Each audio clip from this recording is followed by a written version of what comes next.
Hello everybody and welcome back to Let's Play Dishonored, the Knife of Dunwall with Kamchak Fisco. And we get back into a video that I had to cut because we were running over time, so we'll just jump right back into it. Here we go. Meeting Dowd, excerpt from a journal. Did we read this one? I don't know. Okay, we'll read it. Excerpt from a journal. Another stinking mouth. That's what my mother said. A mouth that'll need feeding for years on, and then would sass her every time it opened. First words I can remember her saying that. When she drank for so long that her eyes stopped working for good, drunken ocean, it seemed to me. I left a patched-up shack we called home. Before heading out, I reminded her of all the times she'd put her hands on me or thrown something at my head. The night she'd rushed at me like an ox and sent me down the back stair. All the time she told me that I was just another stinking mouth. Last thing I heard was her cursing me from her bed, cursing the blind doc. Running with my pals, we had to stay sharp to make enough coin to keep from starving. Same story across the aisles. Not the biggest kids, but sometimes the smartest and the meanest when we needed to be. Only way to stay off the back alley mattresses. Not desperate enough to go out on the drain flats with the mudlarks, but so it was the knife for us, trying to catch an eye of the hatters or the boys from the bottle streets so they'd take us on. 1 second, guys. Sorry about that, I had to cough my birds out. But when a dandy from Serkonis stepped out from his polished coach and cracked my dear Deidre's pretty head and left her twitching and dying in the muck, I snapped off one of the good wooden gazelles on the top of the coach and drove the splintered end into his eye, as deep as it would go. The last I saw of Deidre, she was still, eyes wide to the gray sky. But now I like to remember her with a smile, laughing from the void at the one-eyed dandy with the gazelle coming out of his head. No one would take me after that. The city watch made a full sweep once a week for months, trying to catch me. Even the grand god came from Karnaca, down in Serkonis. It seems that Dandy's daddy was the Duke of Serkonis. I was too much trouble for my friends from the old neighborhood. Anyone who saw me tried to drive me away. Threw rocks at me to get me to leave. Threw rocks to get me to leave. Okay, sorry, I read that wrong. Or tried to get a bag over my head, hungry for the reward. Even the gangs cursed me on sight. Billy's bad luck, they said. Hexed. She'll make it bad for all of us. Oh, it's a woman. Okay. You may think you know what loneliness is, but I can tell you you don't. By the late month of harvest, I had hate inside of me, and it would have choked most. Then I met Dowd. It was early in the dark morning, and only time I could go out. Walking in the streets of the legal district, I saw them up ahead. Three of them who looked like boys from the city watch, but dressed out of uniform. They were out for blood and coin, running some kind of murder racket. Waiting on a drunk bastard to stagger out of a bar at just the right time. I didn't see him at first, but in a flicker of the eyelid, he was on them. Out of the cold night air. He used a single blade and nothing else. And it touched each of them once. At the left side of the throat. Their blood splattered and steamed on the cobbles. Quick movements, an occasional grunt, dark hair, and a glimpse of a long scar on his face. When it was over, he made for the rooftops. I've never seen the like of it, so I followed. I could have stayed, but eluded the poor bastards he left bleeding. Could have eaten for a month, most likely, but this seemed bigger. So I tried to stay up with him, tried to stay hidden without losing sight of him. All across Dunwall into the wrecked and ruined parts, he crossed into what I could tell was his territory. Hidden sentries and odd masks. I thought I had seen everything in the city, all the gangs, but this was something else. Clinging to the roof tiles and watching from behind chimneys, I watched, then followed him into an old building. Inside was all the gloom, rotted carpets, desks full of rat-eaten papers. Paintings ruined by the wet. There were weapons and practice dummies. Men lived there in secret, training with knives and crossbows. I lost track of him, continued to explore, but I was a fool. He had known I was following him, and came up from behind. When I saw him, I froze, waiting for him to speak. You followed me, and found this place. And now you're not begging or running for your life. There's nowhere to run, I said. I'm not very attached to it, to tell the truth. He came close and looked me right in the eye, trying to see some light inside that would tell him my story. You think you're already dead inside, but I'll give you something to live for. You fight for me and kill people like the ones who've hurt you. I just nodded, feeling relief for the first time in months. Well, no, I wish I'd gone back and bought the upgrades. Oh well. That's my luck. Try to make sure I'm fully outfitted, and I upgrade the wrong shit. I know where we are.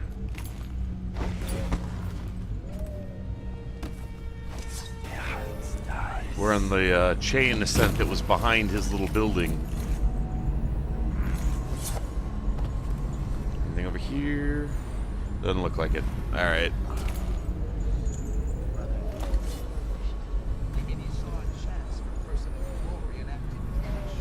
Overseers.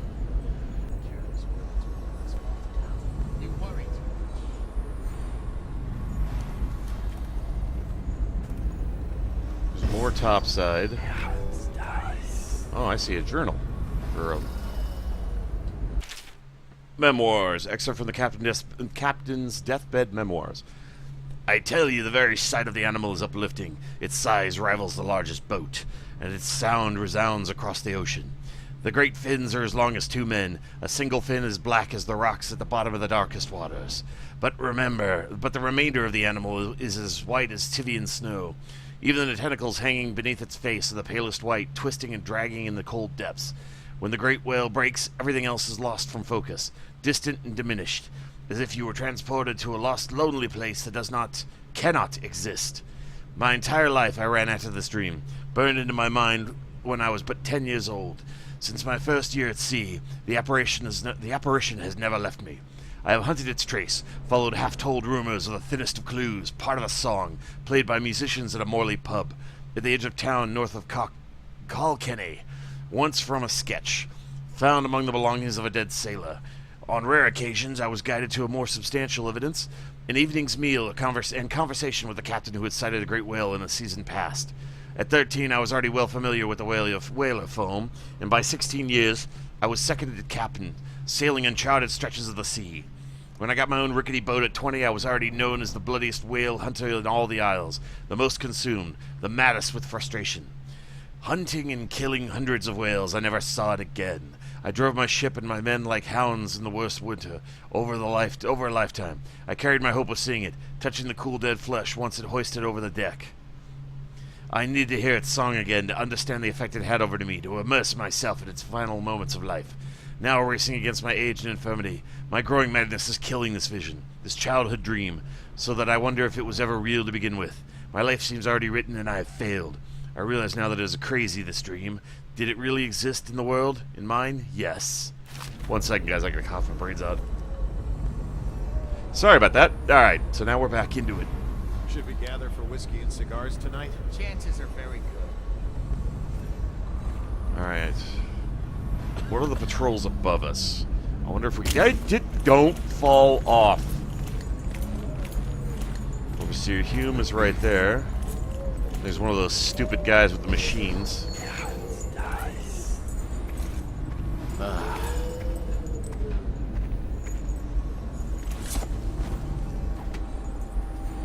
You didn't see nothing, buddy.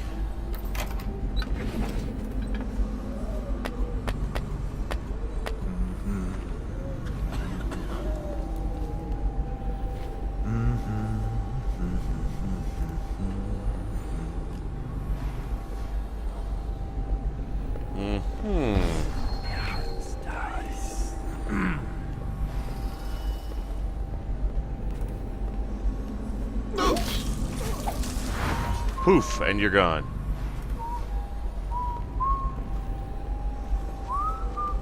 Next. Now what? Guards, to me! No, you don't. Alright, so those 3 are taken care of, and they didn't alert anybody, so that's a good sign. Okay, so far so good. We got a book over here. Deep Watchers, excerpt from a Natural Philosopher's Journal. Before the cable snapped, there was nothing to see, nothing to report. My lantern revealed only an endless depth below, and my mission felt like a bitter failure. I would have returned to the surface empty-handed, but now, at the cost of my life. I had made a profound discovery. So I write these words in hopes that someday my companions will recover this diving bell, which has become my tomb, and find this journal. I want others to know what I have seen here, what extraordinary events have transpired. Frost is gathered on the inside of the thick portals, and my breath is misty. It has been 6 hours since this ill-fated adventure began, and my calculations made it clear that there is no more than an hour of good air remaining in this sphere. What brought me here? Curiosity? A desire for glory? Financial gain? In all the months I spent designing the submersible, my mind has been fixated on the minute details, tempering the glass portals, the airflow from the surface to the sphere, the ingenious switch that would allow communications via bells with the ship above. I pored over every element in the design and construction of this apparatus. Why had I never considered that the creatures here might resent my intrusion, that they might lash out at the iron monstrosities plunging deep into the unfathomable darkness? It happened in an instant. Out of the inky blackness, a great fluke of a whale slid past my lantern, casting wide shadows into nothing, and a second later, what had been a steady, controlled descent had become a gut-churning tumble. The metal around me groaned, and I felt certain that the sphere would soon implode from the pressure. The spinning dizzied me, such that I scarcely kept my feet. And then a savage collision whereupon my skull struck the deck and I blacked out. The precious hour of my time was spent in a fitful dream, and when I awoke, the sickening realization came upon me. Cut off, untethered, and completely removed from the world above, with no chance of returning. I extinguished my lantern some time ago in order to conserve air, and only then did the ghostly radiance of the sea floor reach my eyes. Not the sea floor itself, but the tiny tentacled creatures that swarm over it. They create a carpet of soft colors, twisting and moving in waves, as if they're singing with light. It is in this dim luminosity that I can see them, the leviathans, the great whales. Here in their domain they move with grace and elegance, with purpose. They have approached the sphere repeatedly now, one almost touching the portal with her great eye. As I stared into the orb, it is clear to me that this thing is not mindlessly searching for prey. It is observing me. It is curious. One by one they approach and peer in my window. There is an unnerving sense of intelligence in that gaze, devoid of malevolence. For a time they examine me, my predicament, and allow themselves to drift off to trace the broken cables along the sea floor. I dream that one will take the cables in its great jaws and haul me back to the surface, but it is only a rapturous fantasy of the thinning atmosphere. I find myself gasping now, while the creatures move away and watch from a distance. Their song is different here. I've heard it for years on the surface, but here it is soulful and moving. The natural philosopher in me is beginning to suspect that the song has notes that we cannot even detect, but here in the depths they can be felt. I believe they're trying to comfort me when I die. First researcher Douglas Church, ESS Keeper, Forward Exploratory Vessel, Academy of Natural Philosophy. Obviously they recovered the pod or we wouldn't be reading it. Okay. All these long journals are doing a number on my throat, man.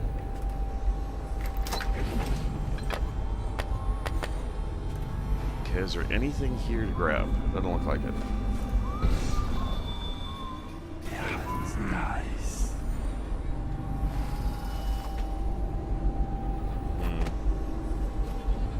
So we gotta clear out that back end, but we also gotta clear out the main building. So I say let's do that first. Captured assassin.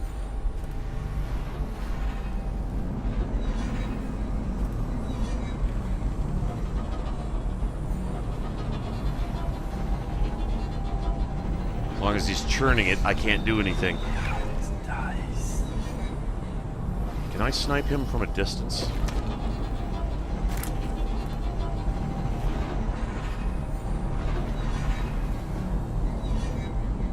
This one's done. There isn't any fight left in him.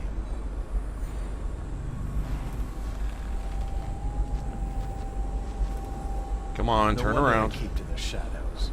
They're nothing in a stand-up fight. You willing to bet your life on that, son? Nice. You want to stand up fight, do you? They'll remember us. The men who smashed Dowd's assassins. What the? Someone down here! Not good in a stand-up fight, huh? What do you call that, punk? My hands are bound. Untie me. I'll survive.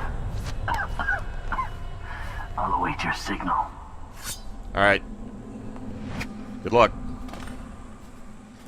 Okay, we got one of our minions. More bolts. Please log this superstitious artifact. It was found in one of Dowd's men's in the training area within the commerce building. There should be a crate in the temporary headquarters for items of this nature. Deposit it there after you create this log entry for it. Overseer Marcus. Screw you, Marcus. I'll take that and use it myself. Move faster when in stealth mode. Hell yes. Let's see, what can I give up? Some of the assassins deal more damage. There's plenty of bolts in the area, so we should be fine. Is there anything else here? Doesn't look like it. Alright, let's make our way up.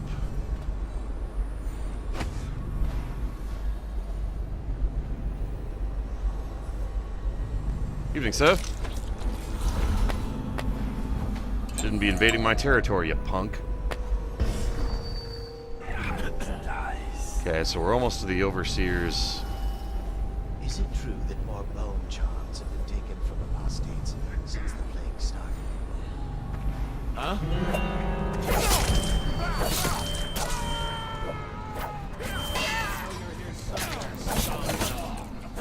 The man who killed this one. Ah, it went so horribly wrong. I don't remember when I quick saved last. Alright, let's try it again. Crapola. Okay, good. I saved before we went up there. Let's go back up, kick the one guy's ass.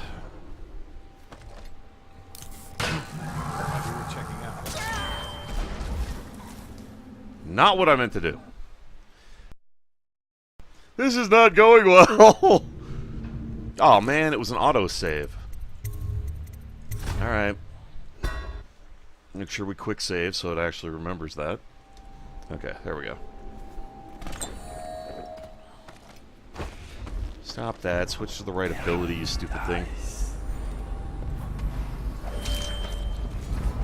Goodbye.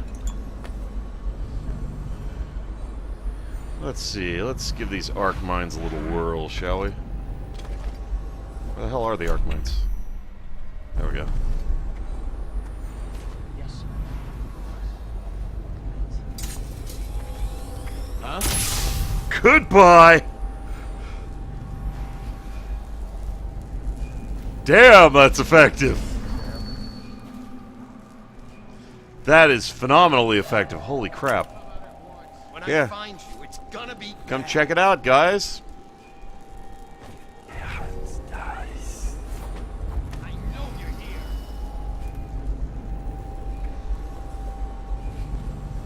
Come on, boys. Come check it out. I'll find you. Wonder if we can do a series of arc mines. I know you're here somewhere, scum.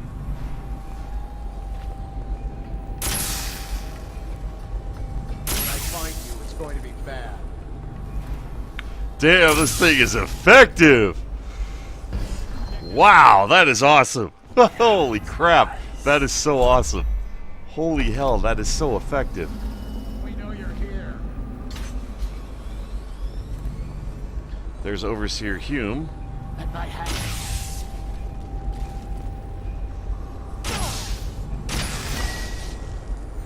Well, we assassinated him. I don't know if that was our goal. Were we supposed to interrogate the man? Search the body for information. Free 3 more of your captured assassins. That was so freaking effective, man. Overseer Pike, I have taken the Commerce Building. The temporary headquarters has been set up in a nearby structure. My men are dealing with a number of captives should prove very informative. We have achieved a total victory here, catching the enemy by surprise. The plans for a larger coordinated assault were obviously unnecessary. I'm confident that Dowd will show himself and be in our custody shortly. Overseer Leonard Hume. Wrong! Guess again, jackass. Holy shit, that thing's effective. I love it. Why didn't we get a toy like that when we were playing as the other guy?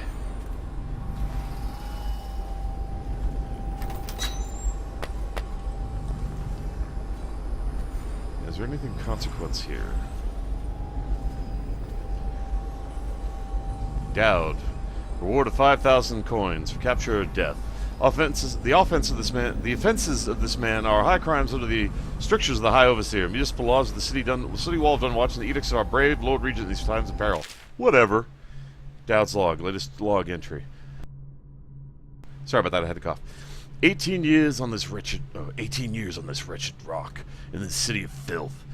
I've felt the blood of scholars, of noble pedophiles, of guardsmen, of unfaithful lovers, of politicians who were far too just for their own good, and of law enforcers who came too close to bringing the wrong man to justice. Why should an empress be any different? Why should I feel the weight of this dying city crushing down on my back? Corvo, Lord Protectors of Serconis, just as I once was. I might have known the fact already, but it didn't matter until I recognized it in his face. It brought back distant memories of home and the optimistic young man I once was. What would I find if I went back there? Would I find that it's rotted from the inside, just like Dunwall? Or would it only appear that way because I was the one who was rotted? Yeah, we heard him say that at the end.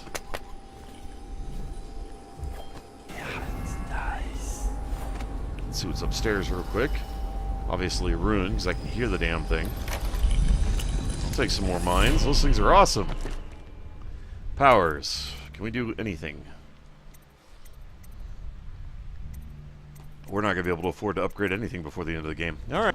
Sorry about the cut here, guys. Just wanted to wrap up the video in the right time frame since I've just been recording in larger chunks. So thank you everybody for watching. You guys are awesome viewers. I really appreciate you taking the time to watch my videos. It means a lot to me, and I hope you enjoyed them. So you all take care of yourselves. If you want to see more of me, queue up another video on the list or stay tuned for more. Feel free to leave a comment below, and please remember to tag that like button if you enjoyed the video. In the meantime, goodbye everybody.